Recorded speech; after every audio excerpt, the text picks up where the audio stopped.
Hi, and welcome back to the Fortify Your Brain Summit. I'm Betsy Schroeder, your host. And today I have as my guest, Dana Howell. And Dana is a health coach at dana.howell.com, where she focuses on brain inflammation and immune disorders. She has been in the biohacking world for 8 years now and uses her expertise from speaking to practitioners and researchers from around the world and doing her own research to help others reach new levels of health. She is also founder and owner of deepbeauty.ai, a scientific but natural skincare line which provides alternative skincare solutions.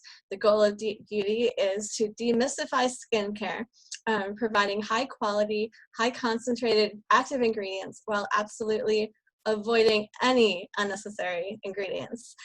Welcome, Dana. Thanks for having me, Betsy, my good friend. Yes, good to see you again.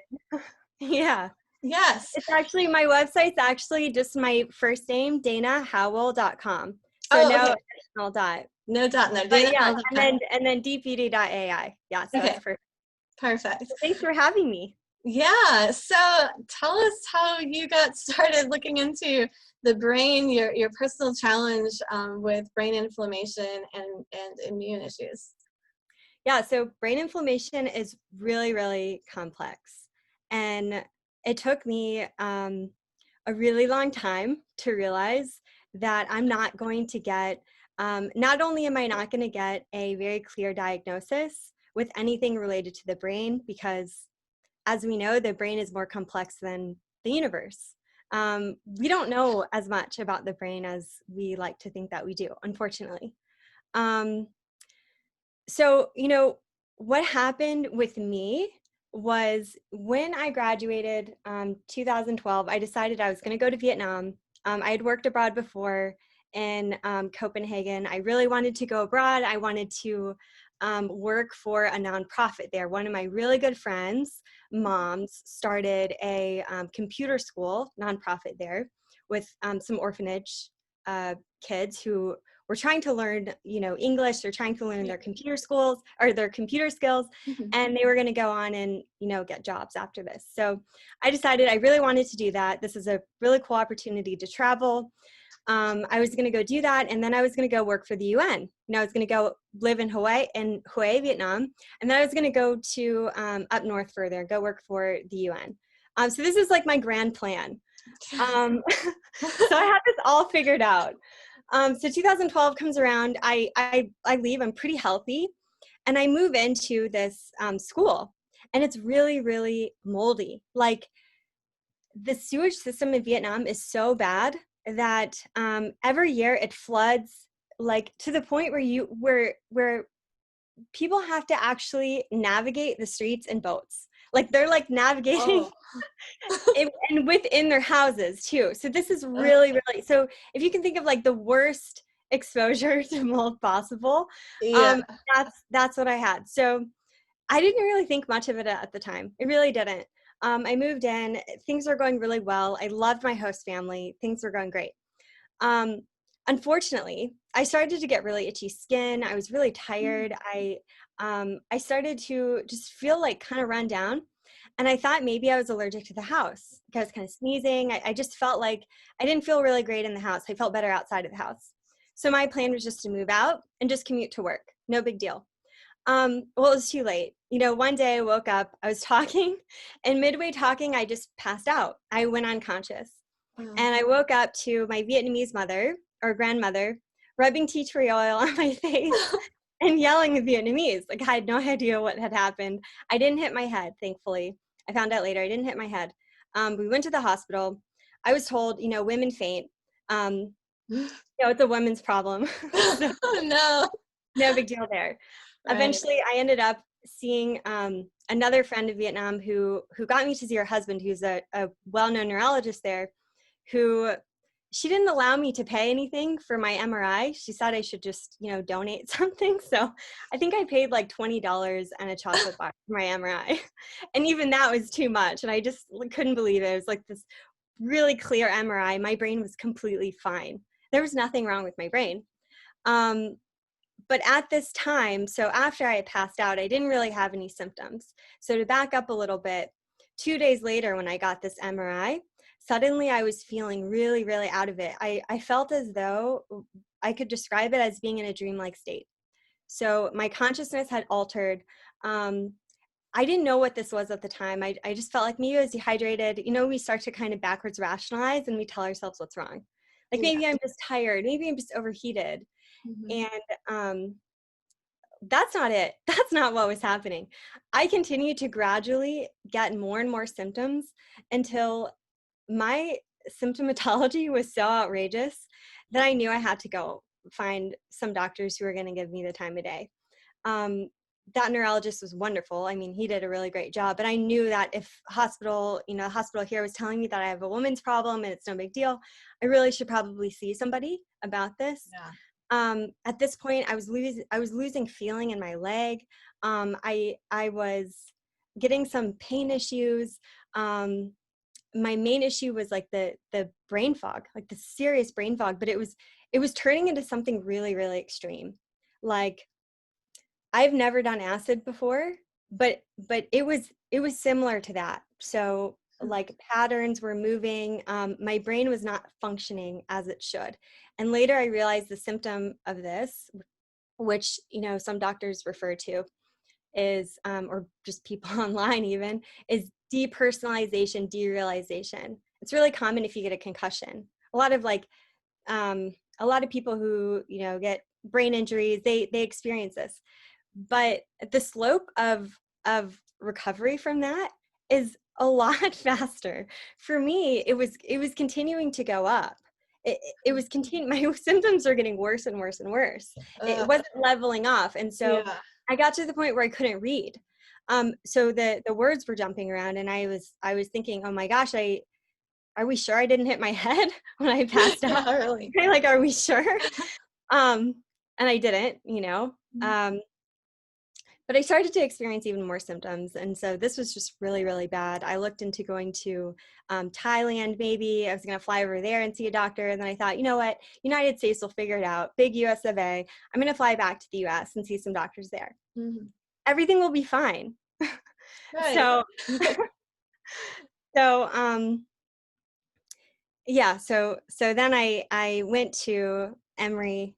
Emory was really great. But at this point, when I was in the hospital, it felt as though I wasn't getting any blood flow to my brain. Like that was the number one. If you've ever experienced this before, if someone were to say, do you know what it's like to not have blood in your head? I would say no, because I've always had that. Like, of course I don't know. But this time this is the only way I could explain it. And so I remember I was with my dad and I was, my mom's there too. I was waiting for this team of neurologists to come see me because they had heard something weird had happened to this girl. This girl came back from Vietnam. Maybe she has like Japanese encephalitis. Who knows what this girl has, but she's acting a little weird. And I had my head flipped upside down over the couch because I kept saying I'm not getting any blood flow to my head. I have to make sure I sit up before the neurologists come in here because they're going to think I'm a wackadoo. Yeah. And, eventually they just did all the tests in the world. There were some slight abnormalities, but they really didn't know what was going on. The conclusion was probably I had MS. One of the neurologists was pretty sad I had MS. I remember he was eating like a piece of cheesecake and casually told me like, probably you have MS. But just come back later and make sure you get this test done, periodically. Get your MRIs done periodically. He's like eating his cheesecake. And I'm like, I know you've been a doctor for however many 20 years. It's beat the empathy out of him. And I'm thinking, okay, I'm in really, really big trouble because Emory University can't figure it out. And I'm like in really big trouble. And I remember another neurologist pulled me aside and said, it does seem like something's wrong with you. 5 of the other neurologists thought I was bonkers, just anxiety or some Yeah, I was weird wondering thing if they believed you. that Yeah. girls have. But one of the neurologists said, another one said, yeah, look, something may have happened to you over there, but we don't know what it is, and I hope you get better. And that was like, okay, there's some good doctors out here. They really just don't know. Mm-hmm. Like it's not that doctors don't want to help you. It's that it takes 20 years for medical research to get into the hands of doctors through school, because they're still working on their books from 20 years ago. So how do we expect them to help us with, to be fair, some of this stuff has been already discovered, years ago, and they just didn't come across it because of Right. the fact, because of how medicine's structured by, like, and we don't need to go into all this, I'm just like repeating what everybody knows, in the health world. But if you have specialties and they're not going to have overlap sometimes, and then you're kind of stuck in the gray zone of the Yeah. overlap. Oh yeah. Well, and it makes sense because like these new papers are coming out, but are the doctors who are working with patients going online to the National Institute of Health's website Yeah. and reading all the papers? Maybe Do they they don't even have time. do they even have time? I mean, are Yeah. we going to assume that they're robots and don't have families? Right. Probably not. Yeah. Probably not. Um, some probably don't care, to be frank, but some I know do care, and they Oh really yeah. just know. So anyway, that was a real big slap in the face. And so that started the whole just saga of me jumping around, doing the whole doctor jumping, seeing specialists.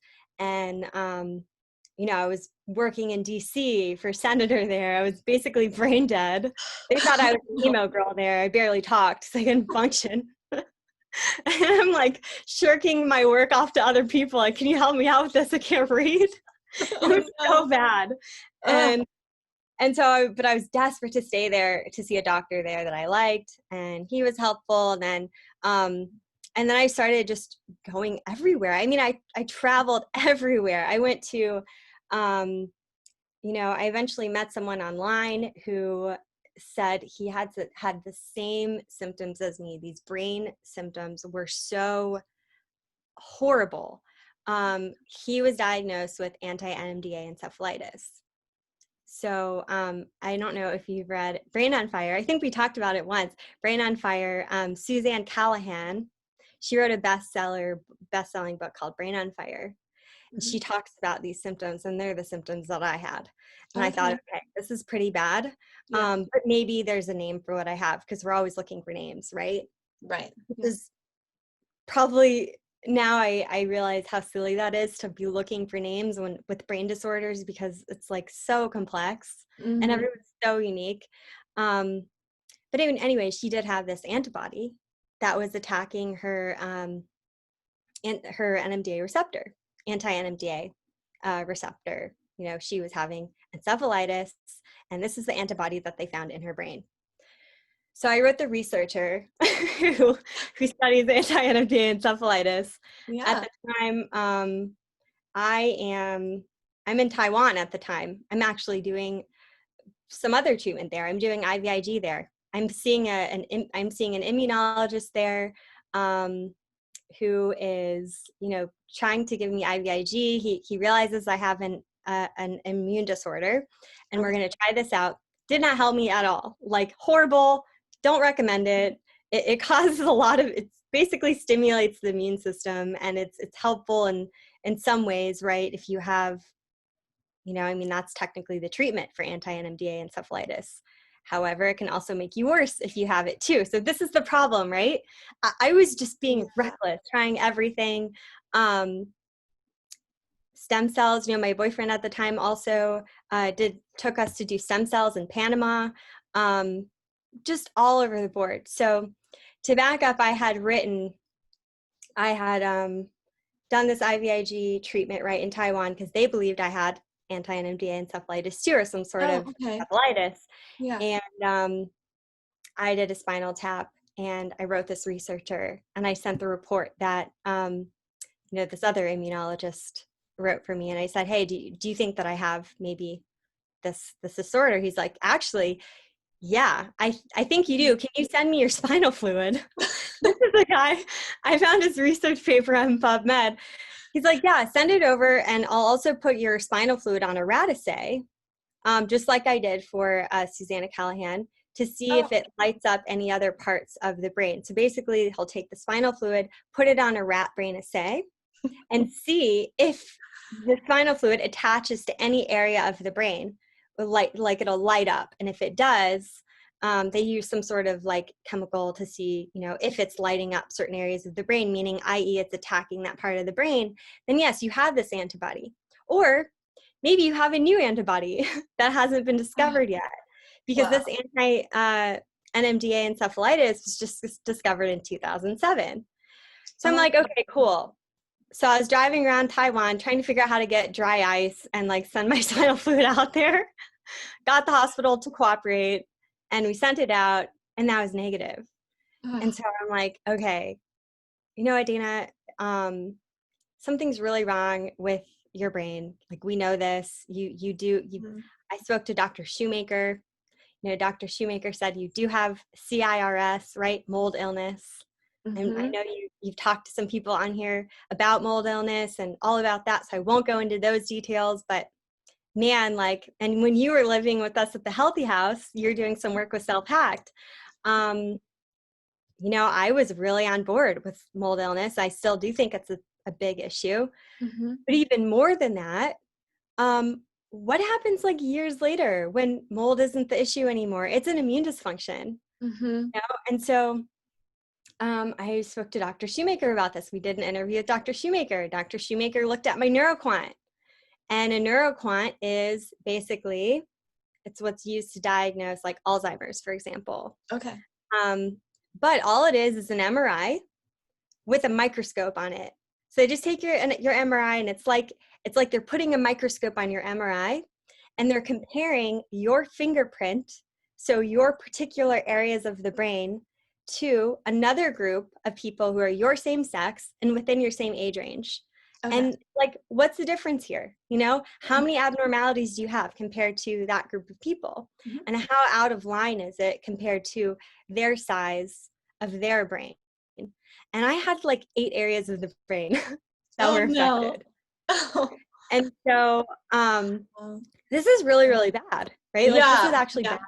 I'm like, okay, well, that makes sense. Why at the time I didn't know my brother's name, and I was struggling to remember everything, and I had light sensitivity and sound sensitivity and just tons of inflammation issues in my brain. So, anyway, it's like when you have a brain disorder, you just have all of these random clues, right? You have just a bunch of random clues. And you're trying to paint like this mural, this picture. And unfortunately, you just can't until I told you that blood flow was always like this main, thing that I was feeling, right? Blood flow. Like, I know there's a blood flow issue. I know there's a blood flow issue. I was always standing on my head. I eventually, after I was doing the whole doctor jumping, seeing different doctors around the US and abroad, I eventually got a hyperbaric. You use the hyperbaric. And that really, really helped me. That was like really the only thing at the time that was really helping me. Low lectin diet, right? That all of us at Self-Hacked are doing low lectin diet, right? Remember? Yeah, and just to stop you for a second, was that the first test that actually gave you an indication that something was going wrong? Because you had seen all these neurologists, and they're like, oh my God, something seems wrong, but then nothing, the test came back normal. So was NeuroQuant the first thing that kind of told you something? The only other test that would have told me would be a SPECT scan. And I talked to Dr. What is his name? Dr. Horsey. I think he's the first doctor who studied SPECT scans. Okay. And patients who have like Alzheimer's or autism or mold exposure or whatever it is, that's kind of been a trigger for somebody. And he was like, yeah, if you got a SPECT scan, I bet that would be something. I'm like, yeah, probably, but those are $1,000. I don't want to. I'm already broke at this point. Right. It'd be interesting to see now, though. Right. But that was the first one, other than, say, I saw Dr. Afrin in New York as well, who diagnosed me with MCAS. And I didn't, right? Yasmina, our friend. So Yasmina, she was like, you have MCIS. I was like, yeah, I know, Yasmina.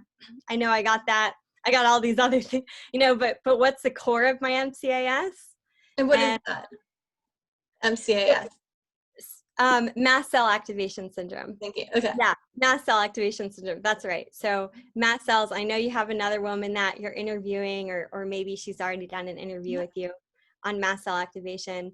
And I did have so mast cells are part of your innate immune system, and then you have your adaptive immune system. Mm-hmm. So your innate immune system is what you're born with, and your adaptive immune system is kind of what protects you from outside invaders, bacteria, viruses, etc. If your mast cells go nuts, that's a problem because you have mast cells all over your body. Yeah. You have mast cells in your skin, in your eyes, in your nervous system, etc. So you have inflammation all over your innate immune system, and you're going to have 50 plus symptoms like Yasmina did from Healing Histamine. Mm-hmm. However, what's causing that? What's the core issue for that? Well, for me, I ended up meeting Dave Peterson from Wellness Alternatives, and he was the only one who was basically saying, yes, blood flow is your issue, and you need to fix this by focusing on your NEI super system and focusing on your digestive chemistry. So you want to focus on healing your digestive chemistry so that your body starts to fix itself. You start to have better blood flow again. What I was suffering from was a form of hepatic encephalopathy. Doctors aren't going to find this unless I come in like a drunk, and my liver's failing. They're not going to know I'm dealing with this low level inflammation in my brain because my MRI is normal. My blood tests are pretty normal, although I did do a SPECT scan that showed some inflammation in my stomach and my liver.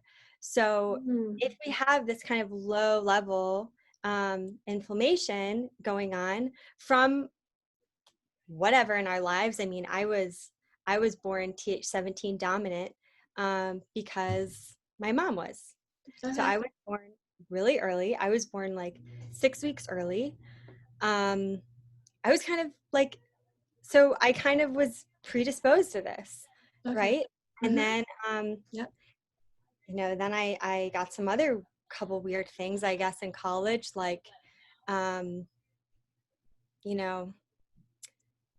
I don't know, a weird flu once, mold exposure, and actually I got another one in school, then another one in, say, Vietnam. But then the question is, okay, what do we do now? Because my immune system's been really, really suppressed, and my cytokine profile, which I could tell you is another way I found out how I had some issue going on with me, was it was just very weird. It's my cytokines were all really low, but then when they were stimulated by lipopolysaccharides, which say I get exposed to bacteria, or I eat food with lectins in it, which is a low level toxin. People who have immune disorder, their immune systems aren't going to like lectins. My cytokines were going bananas, and you could see that on my on my profile. So why am I dealing with this inflammation? We're all really different, but the core of solving that is it really all has to do with blood flow. I'm 100% certain, because I've done everything else. I've done plasmapheresis. I've done, stem cells, really interesting, very expensive. But I didn't really see benefit. And hyperbaric helps with blood flow, but if your red blood cells aren't working properly and they're sticky, and your NEI super system isn't working well, your organ systems aren't working well, you can push blood throughout your body, but if your body's not utilizing it properly, then you're going to have things say you might read about how people do hyperbaric and they get a healing effect from it, or they get a Herxheimer effect. Well, that's because their body's not ready for you. It's too much oxidative stress. So if you work on the NEI super system first, and then you worked on hyperbaric, you would tolerate it. Or people with depersonalization, derealization, breaks my heart. There's tons of groups online who, you know, they're like really sick. They have a very low level of inflammation in their brain, and they get it from either smoking weed once, and then they're kind of stuck in this new Oh, altered wow. state, or maybe they only get it when they have anxiety. Well, what do we get anxiety from? Well, when you're lacking oxygen in your brain, you Oh, get sure. anxiety. So Yes. feel like Okay. you're drowning, and Dave Peterson, you know, has really explained this. Like, if you feel like you're drowning, does that make you anxious? Well, yeah. Yeah. I feel like I can't breathe. So yes, I feel anxiety, right? So when you mentioned the NEI super system, what is that? So you really want to focus on fixing your digestive chemistry, which then it's basically the study of all your vital organs. Okay. So you know, Dr. Peterson told me that a lot of these issues originally start from having low stomach acid. Oh, So, wow. so there are bacteria, which are, you know, acid-loving bacteria, and then there's bacteria who are alkaline-loving. We can start focusing on, you know, all of these bacteria that we need to kill and infections, etc. But if your body isn't working properly, and if Yeah. your GI super system isn't working properly, you know, there's three vital disciplines of the NEI super system. So there's, you know, neurology and your endocrinology and your immunology, right? So Makes if sense. we're Yeah. focusing on if we're focusing on the wrong things, it's kind of like we're going to be stuck running in a circle, like Mm-hmm. not really focusing on the right thing. And, you know, before I started focusing on blood flow, like say with hyperbaric, now I did hyperbaric a little too early because I did experience that, you know, Okay. that effect, or I actually felt worse after doing it, but then I felt better.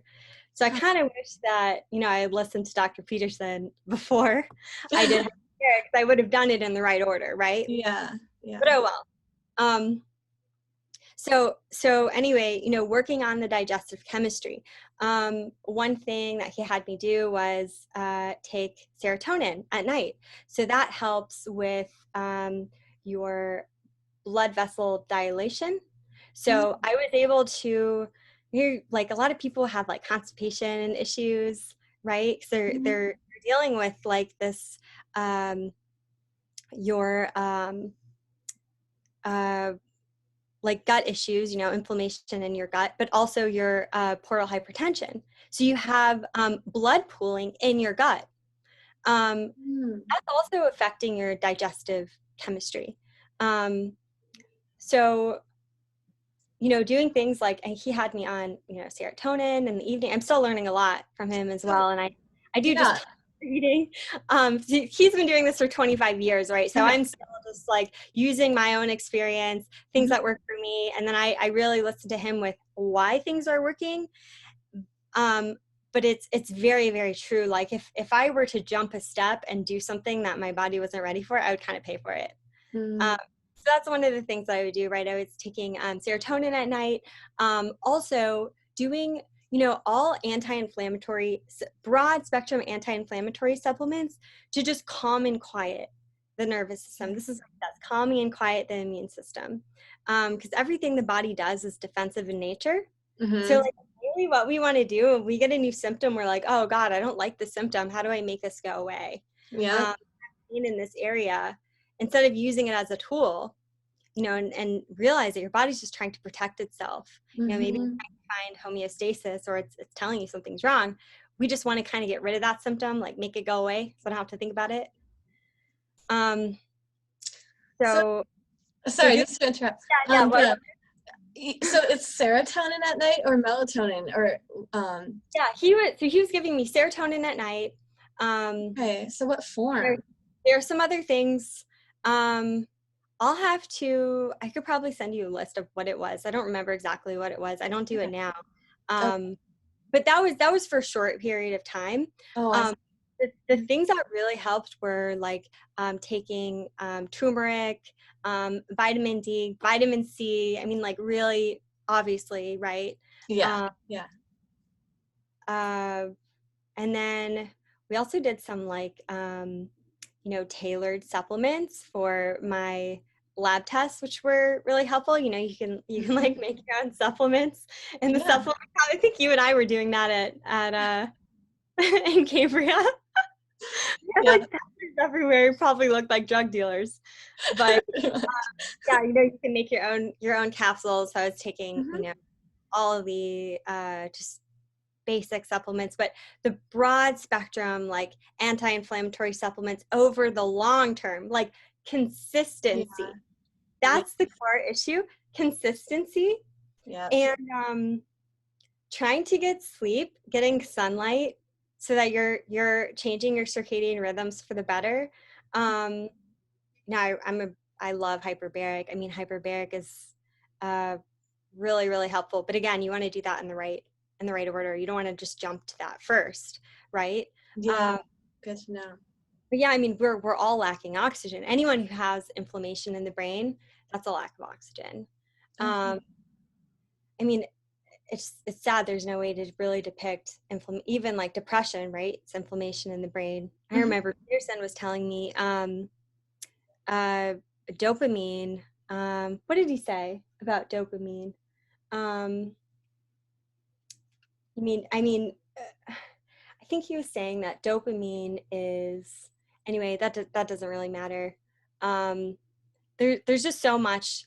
There's so much that we really just can't measure, unfortunately. And so, anyway, with the brain, we really, really just have to consistently do these things every single day and not miss a day, and also not trigger your immune system so that you're confusing it over and over again. So like you don't want to be doing stimulant like too. I mean, coffee's okay. Coffee's actually. Oh, good.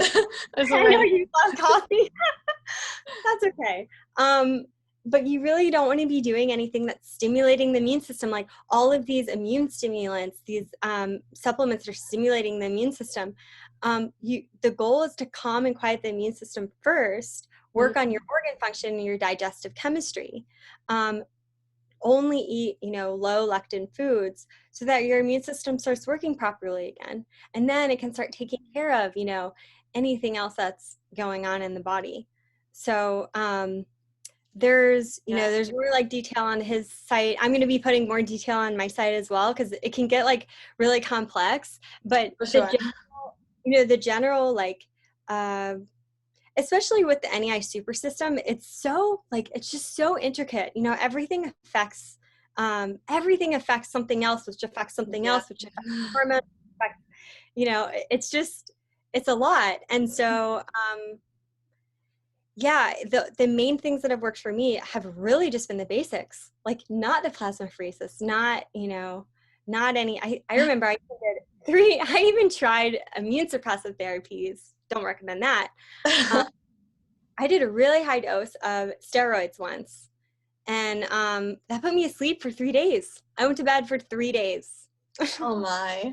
Which I mean, that sounds amazing. I mean, yeah, it probably wasn't good for me. No, probably not. Really bizarre because anyone would tell you that actually they're supposed to make you aggressive and kind of angry and very awake. Yeah. Yeah. Okay. So yeah, you've basically traveled the world, tried everything, and now if you were to go back to, you came back home from Vietnam Yeah. and you knew what you know now, where would you start? If I knew what I knew now, I would not waste all of that money. Basically, I would do everything that I didn't. I would do the opposite of what I did. Okay. So what is that? I would not be spending all, I mean, I'm glad I did, right? Because it's given me a lot of information, a lot of just like, I'm very, very lucky to have done everything. Mm-hmm. But like there's risk with all of these things. Yeah. And if I were to go back in time, I would only focus on my diet. I would realize that this is going to be a slow and steady recovery. Mm-hmm. um, I love hyperbaric. I would still stick to hyperbaric. I would stick to all of it, but at the right time. Yeah. I would have talked to Dr. Peterson a lot earlier. Okay. I would be doing my anti-inflammatory supplements, my liposomal vitamin D, turmeric, resveratrol. I, you know, what else? I would also be, I'd probably do additional supplements, based on my blood work, right? Just to Mm-hmm. tweak here and there. And I wouldn't be doing, and I would be really careful about my skincare that I'm, using too, and my hair products, what I'm exposing myself to. I'd really do what I can to make sure that I'm not triggering my immune system while it's healing and, beyond. Mm-hmm. The thing about all this stuff is that all of these like immune protocols are also anti-aging, which is really cool. Yes, You and yes. I will look younger long term. Yeah, right.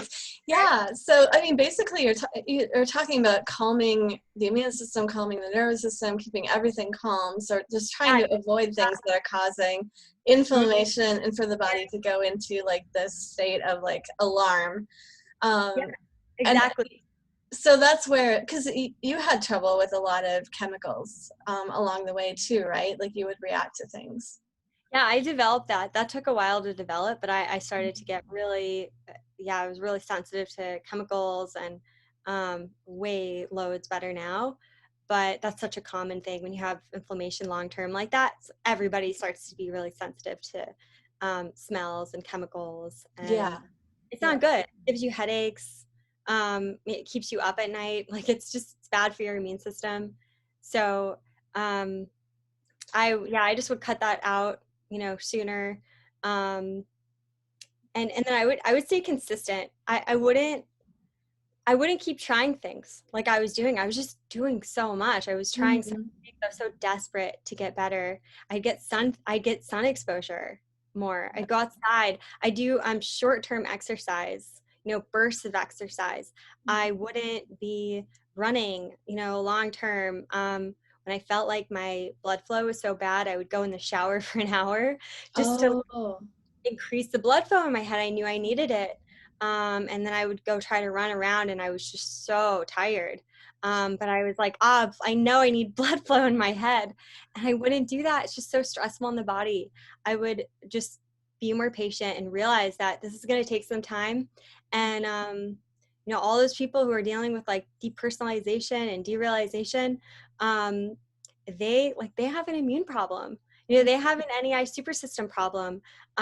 They're having something very similar, just on a lower level, and they're stuck in this like weird brain fog, kind of new like an ego death for like Oh, 10-15 years, yeah. and they're told that this is a mental disorder basically. Right. And some of them are also getting tons of other symptoms like me, like chronic pain and all these other things that like can go away, Mhm. and they don't know that. So it's just really, really sad. So consistency, doing the basics, Mhm. and then not doing immune stimulant, immune stimulants, and switching up what you're doing, constantly. That would have given me the best results. And sticking to my, like my seasonal diet. This is what I use for my seasonal diet. Oh, Have like, this is in California. I mean, California is so great because like we have like, look how many foods we have for each month, right? yes, yes. Eat in season. Yeah. Seasonal foods are low lectin by definition. Oh, Like, okay. by definition, they're picked during a time when they're low lectin. So they're not going to be stimulatory on the immune system. Um, Ah, if you're buying foods at Trader Joe's or even Whole Foods and they're organic, they're still picking those foods, a year prior and gassing them before selling them. So okay. you have some chemicals there and like real lots of lectins. So Mhm. Okay. that's either. And then maybe get a bunny so you can, eat more vegetables like me. Perfect. So, Yeah. you recently got into doing skincare because of all of this. Tell a little bit more about like what is wrong with the products that we're using now, and then how is your product line different? So a lot of the skincare products, the first thing that I find really annoying, even outside of health products, is that I don't even know what's going in my skincare products. I just really want like really basic stuff. That makes me happiest. So one of the issues is not knowing what's going in your products. And then another issue is having products that have the active ingredient, but that's not, at the highest to say, or not the highest purity.